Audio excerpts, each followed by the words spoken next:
Hi everyone, Erin here from the Central Library, and it's time to continue our reading of Alice in Wonderland by Lewis Carroll.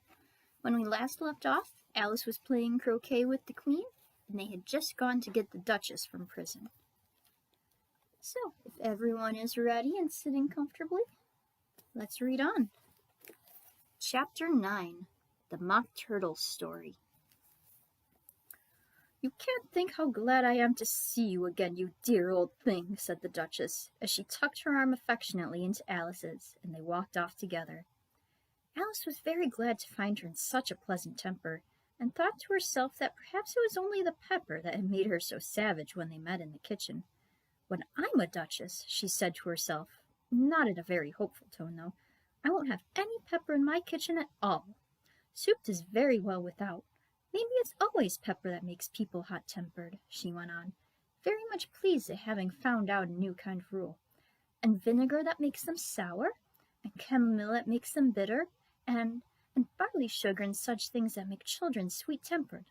Only I wish people knew that. Then they wouldn't be so stingy about it, you know." She had quite forgotten the Duchess by this time, and was a little startled when she heard a voice close to her ear. "You're thinking about something, my dear, and that makes you forget to talk. I can't tell you just now what the moral of that is, but I shall remember it in a bit." "Perhaps it hasn't one," Alice ventured to remark. "Tut, tut, child," said the Duchess. "Everything's got a moral, if only you can find it." And she squeezed herself up closer to Alice's side as she spoke. Alice did not much like her keeping so close to her. First, because the Duchess was very ugly, and secondly, because she was exactly her chin on Alice's shoulder, and it was an uncomfortably sharp chin. However, she did not like to be rude, so she bore it as well as she could. "The game's going on rather better now," she said, by way of keeping up the conversation a little. "'Tis so," said the Duchess, "and the moral of that is, 'Oh, 'tis love, that makes the world go round.'" "Somebody said," Alice whispered, "that it's done by everybody minding their own business." "Ah, well, it means much the same thing," said the Duchess, digging her sharp little chin into Alice's shoulder as she added, "and the moral of that is, take care of the scents, and the sounds will take care of themselves." How fond she is of finding morals in things, Alice thought to herself. "I dare say you're wondering why I don't put my arm round your waist," said the Duchess after a pause. "The reason is that I'm doubtful about the temper of your flamingo. Shall I try the experiment?" "He might bite," Alice cautiously replied, not feeling at all anxious to have the experiment tried. "Very true," said the Duchess. "Flamingos and mustard both bite.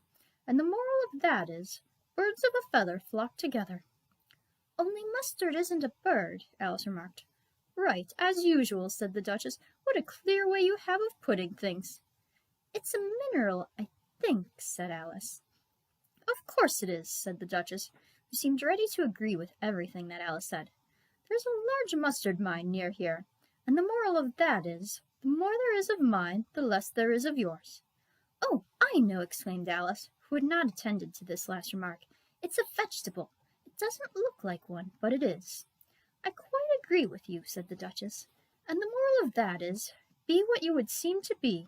Or, if you'd like it put more simply, never imagine yourself not to be otherwise than what it might appear to others that what you were or might have been was not otherwise than what you had been would have appeared to them to be otherwise." "I think I should understand that better," Alice said very politely, "if I had it written down, but I can't quite follow it as you say it." "That's nothing to what I could say if I chose," the Duchess replied in a pleased tone. "Pray don't trouble yourself to say it any longer than that," said Alice. "Oh, don't talk about trouble," said the Duchess. "I make you a present of everything I've said as yet." "A cheap sort of present," thought Alice. "I'm glad they don't give birthday presents like that." But she did not venture to say it out loud. "Thinking again?" the Duchess asked, with another dig of her sharp little chin.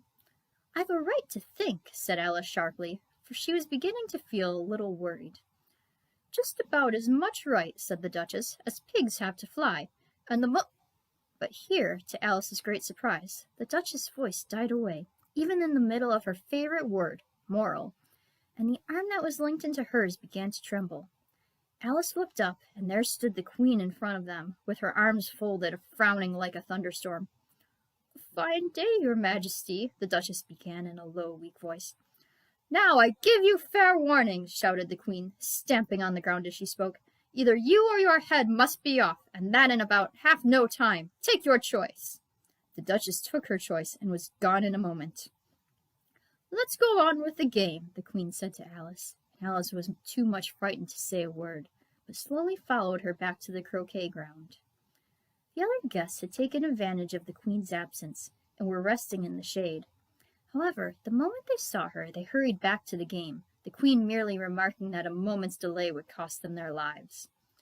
All the time they were playing, the Queen never left off quarreling with the other players, and shouting, "Off with his head!" or "Off with her head!" Those whom she sentenced were taken into custody by the soldiers, who of course had to leave off being arches to do this, so that by the end of half an hour or so there were no arches left, and all the players except the King, the Queen, and Alice were in custody and under sentence of execution. Then the Queen left off, quite out of breath, and said to Alice, "Have you seen the Mock Turtle yet?" "No," said Alice. "I don't even know what a Mock Turtle is." "It's the thing Mock Turtle soup is made from," said the Queen. "I never saw one, or heard of one," said Alice. "Come on, then," said the Queen, "and he shall tell you his history." And they walked off together, as Alice heard the King say in a low voice to the company generally, "You are all pardoned." "Come, that's a good thing," she said to herself, for she had felt quite unhappy at the number of executions the Queen had ordered. They were very soon upon a griffin, laying fast asleep in the sun. If you don't know what a griffin is, look at the picture. "Up, lazy things," said the Queen, "and take this young lady to see the Mock Turtle, and to hear his history. I must go back and see after some executions I have ordered." And she walked off, leaving Alice alone with the griffin. Alice did not quite like the look of the creature, but on the whole she thought it would be quite as safe as to stay with it as to go after that savage Queen, so she waited. The griffin sat up and rubbed its eyes. Then it watched the Queen till she was out of sight. Then it chuckled. "What fun," said the griffin, half to itself, half to Alice. "What is the fun?" said Alice. "Why, she," said the griffin. "It's all her fancy, that. They never executes nobody, you know. Come on." "Everybody says 'come on' here," thought Alice, and she went slowly after it. "I never was so ordered about in all my life, never." They had not gone far before they saw the Mock Turtle in the distance, sitting sad and lonely on a little ledge of rock, and as they came nearer, Alice could hear him sighing as if his heart would break. She pitied him deeply. "What is his sorrow?" she asked the griffin, and the griffin answered, very nearly in the same words as before, "It's all his fancy, that. He hasn't got no sorrow, you know. Come on."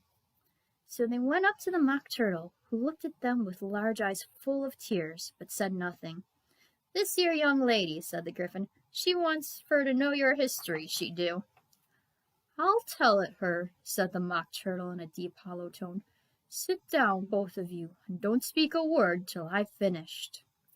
So they sat down, and nobody spoke for some minutes. Alice thought to herself, "I don't see how he can ever finish if he doesn't begin." But she waited patiently.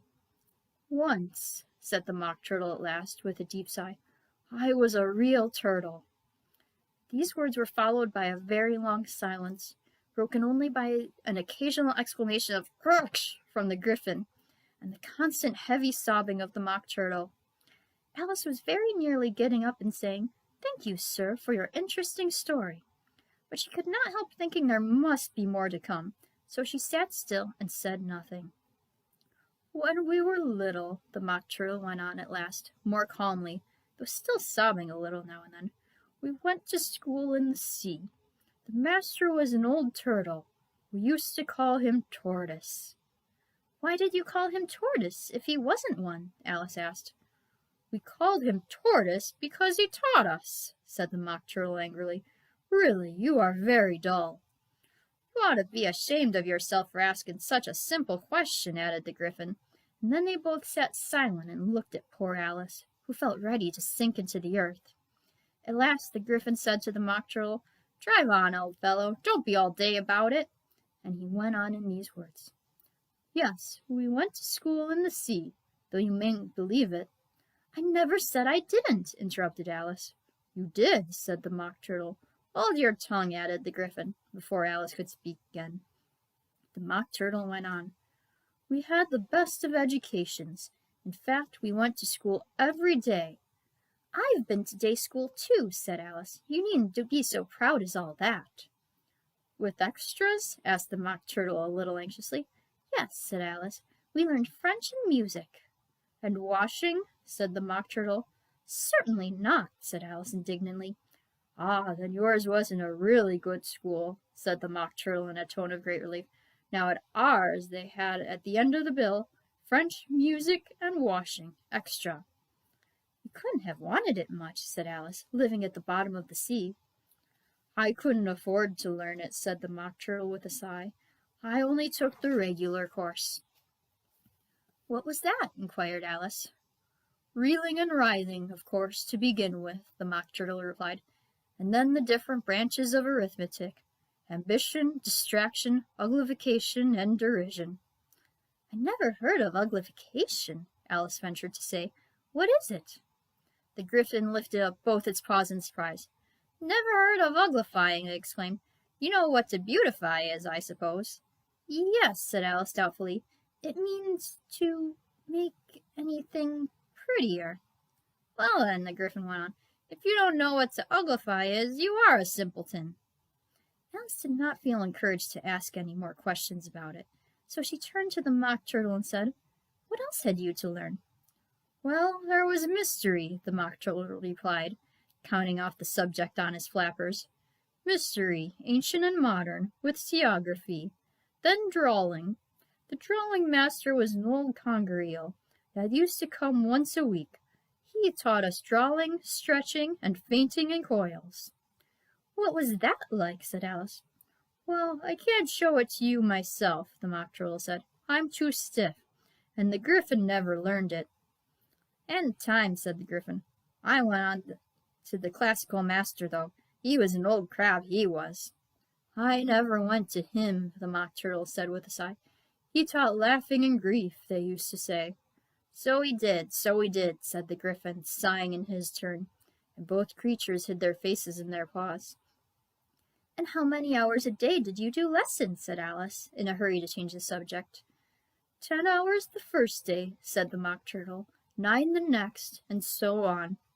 "What a curious plan!" exclaimed Alice. "That's the reason they're called lessons," the Gryphon remarked, "because they lessen from day to day." This was quite a new idea to Alice, and she thought it over a little before she made her next remark.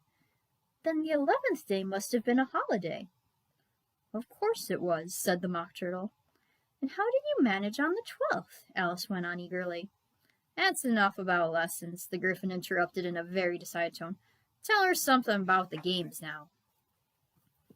Chapter 10. The Lobster Quadrille. The Mock Turtle sighed deeply and drew the back of one flapper across his eyes. He looked at Alice and tried to speak, but for a minute or two sobs choked his voice. "Same as if he had a bone in his throat," said the Gryphon, and it set to work shaking him and punching him in the back. At last the Mock Turtle recovered his voice, and with tears running down his cheeks, he went on again. "You may not have lived much under the sea." "I haven't," said Alice. "And perhaps you were never even introduced to a lobster." Alice began to say, "I once tasted," but checked herself hastily and said, "No, never." "So you can have no idea what a delightful thing a lobster quadrille is." "No, indeed," said Alice. "What sort of dance is it?" "Why," said the Gryphon, "you first form into a line along the seashore." "2 lines," cried the Mock Turtle. "Seals, turtles, salmon, and so on. Then, when you've cleared all the jellyfish out of the way—" "That generally takes some time," interrupted the Gryphon. "You advance twice—" "Each with a lobster as a partner," cried the Gryphon. "Of course," the Mock Turtle said.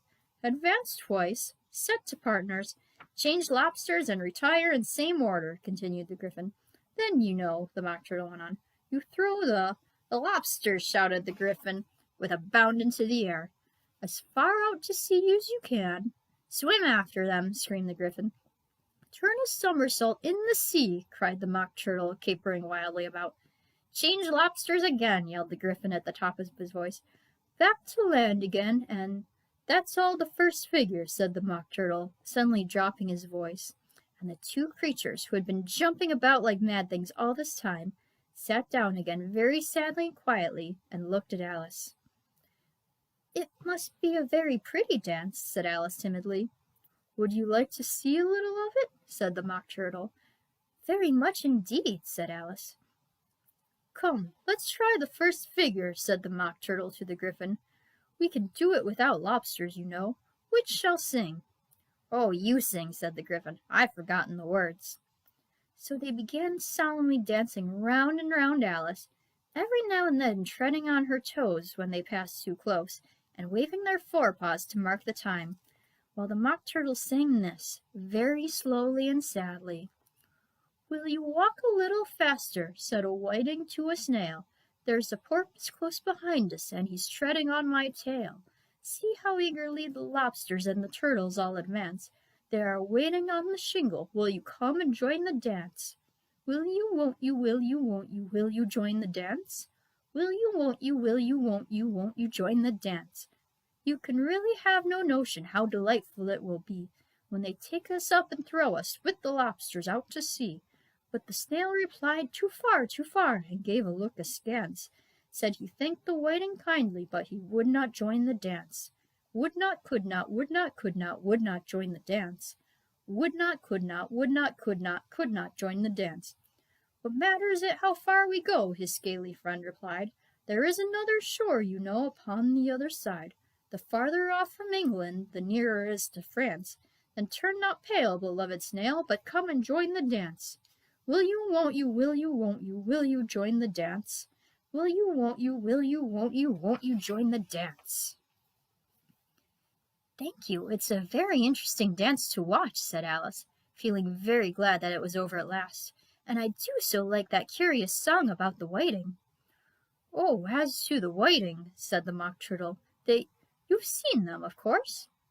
Yes, said Alice. I've often seen them at She checked herself hastily. I don't know where Din may be, said the Mock Turtle, but if you've seen them so often, of course you know what they're like. I believe so, replied Alice thoughtfully. They have their tails in their mouths, and they're all over crumbs. You're wrong about the crumbs, said the Mock Turtle. Crumbs would all wash off in the sea, but they have their tails in their mouths, and the reason is... Here the Mock Turtle yawned and shut his eyes. Tell her about the reason and all that, he said to the Gryphon. The reason is, said the Gryphon, that they would go with the lobsters to the dance. So they got thrown out to sea. So they had to fall a long way. So they got their tails fast in their mouth. So they couldn't get them out again. That's all. Thank you, said Alice. It's very interesting. I never knew so much about a whiting before. I can tell you more than that if you like, said the Gryphon. Do you know why it's called a whiting? I never thought about it, said Alice. Why? It does the boots and shoes, the Gryphon replied very solemnly. Alice was thoroughly puzzled. Does the boots and shoes? She replied in a wondering tone. Why, what are your shoes done with? Said the Gryphon. I mean, what makes them so shiny? Alice looked down at them and considered a little before she gave her answer. They're done with blacking, I believe. Boots and shoes under the sea, the Gryphon went on in a deep voice, are done with whiting. Now you know.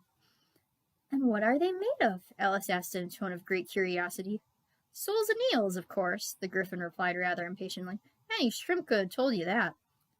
If I'd been the whiting, said Alice, whose thoughts were still running on the song, I'd have said to the porpoise, keep back, please. We don't want you with us. They were obliged to have him with them, the Mock Turtle said. No wise fish would go anywhere without a porpoise. Wouldn't it really? Said Alice in a tone of great surprise. Of course not, said the Mock Turtle.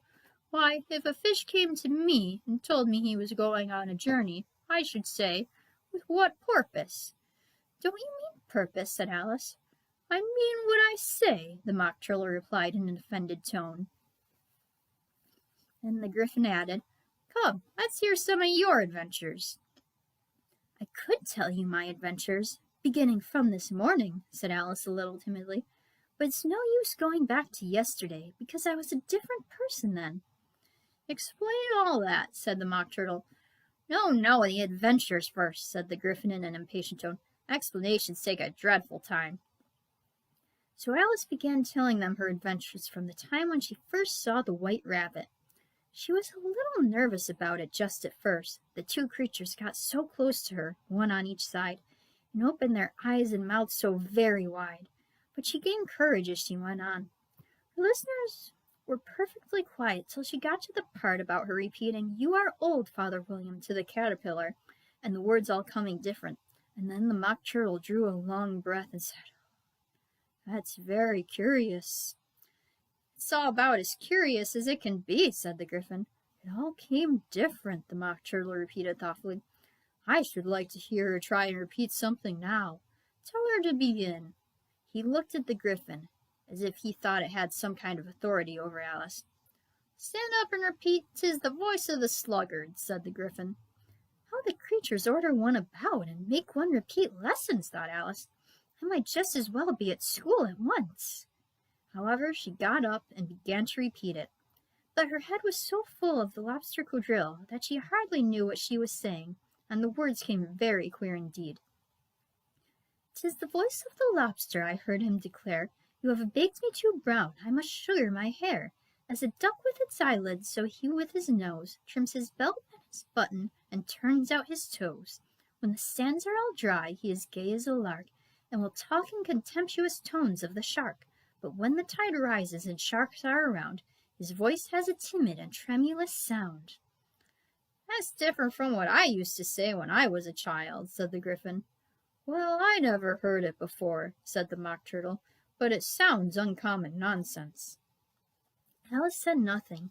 She had sat down again, with her face in her hands, wondering if anything would ever happen in a natural way again. "I should like to have it explained," said the Mock Turtle. "She can't explain it," said the Gryphon hastily. "Go on with the next verse." "But about his toes," the Mock Turtle persisted. "How could he turn them out with his nose, you know?"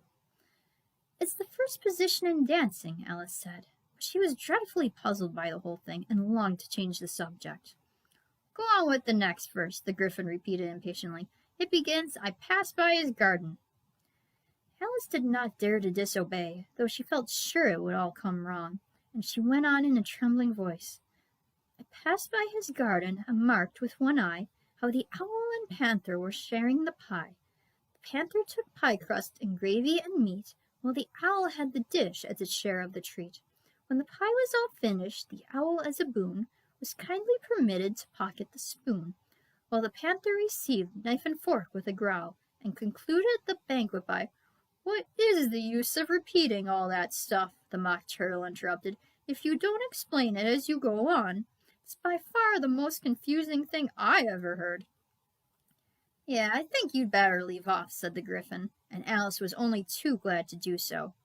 "Shall we try another figure of the Lobster Quadrille?" the Gryphon went on, "or would you like the Mock Turtle to sing you a song?" "Oh, a song, please, if the Mock Turtle would be so kind," Alice replied, so eagerly that the Gryphon said in a rather offended tone, "No accounting for taste. Sing her turtle soup, will you, old fellow?" The Mock Turtle sighed deeply, and began in a voice sometimes choked with sobs to sing this: "Beautiful soup, so rich and green, waiting in a hot tureen. Who for such dainties would not stoop? Soup of the evening, beautiful soup. Soup of the evening, beautiful soup. Beautiful soup, beautiful soup. Soup of the evening, beautiful, beautiful soup. Beautiful soup, who cares for fish, game, or any other dish? Who would not give all else for two? Pennyworth only of beautiful soup, pennyworth only of beautiful soup.